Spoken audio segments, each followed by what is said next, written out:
South Africa is what, 75% black? Is that correct? 80%? Maybe. Yeah, that's right. Right.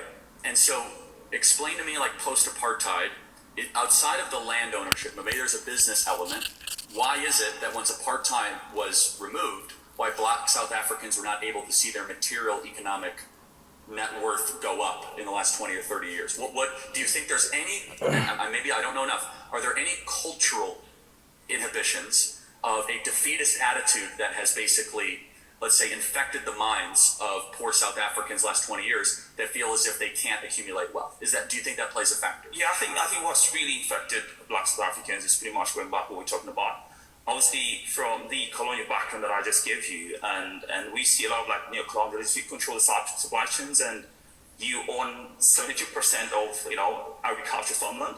How do you expect the minority, the majority of black people to improve their lives and their outcomes when you pretty much control everything? And so this is a sloppy but best example I can give. Is that fair? I'll do it. So just grant me some mercy here. What percentage of American land is owned by Asians? I'm not sure. Yeah, less than 3%. They are the richest racial group in America. So maybe land ownership isn't the only thing that matters to get wealthy. Land is basically all owned by white people in America, okay? Yet Asians, Indians are by far the richest group. So why is it that this particular group that happens to own the land and the supply chains, and we've admitted it's very hard to run this land, very hard to run this idea of farming in South Africa, is that it feels to me, I could be wrong, that it's a group of resentment-driven politics towards a group of people that own land instead of opportunity and empowerment-based politics, talking to the black majority about how they could build a better life for themselves instead of taking away other people's stuff. I don't know South African law enough. I don't know if it's a free market-based. I really don't. I'm not just playing cute. But as a general operating principle, it's very bad to build a political movement around taking other people's stuff. You just obsessed with what you don't have instead of the mental energy to create what you want and what you think you deserve. So my postulation, and I'm glad you admitted it, don't say kill the boars, bad, we should say that.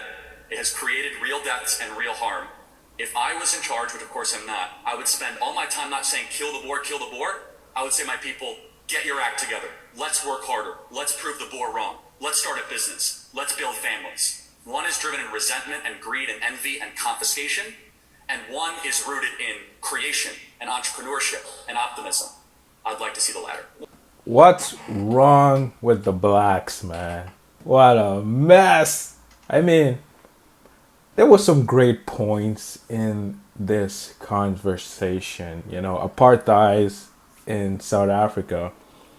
And, majority of the white people have given the land to black South Africans. And there's really nothing beneficial coming out of it. It's more corruption, more violence, more poor people, less wealth there now regarding to black people, because they just complain. They just want to be handed things freely to them.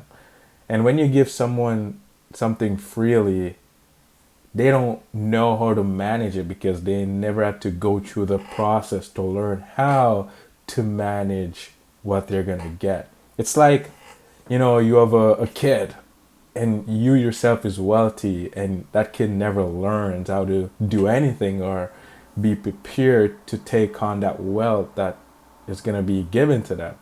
And that wealth will just vanish when it gets to that kid because they weren't trained or they weren't taught or they didn't even learn any lessons.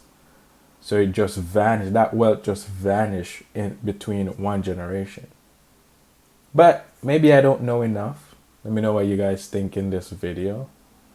I think it was a clip, so I'm just going off the clip that I saw.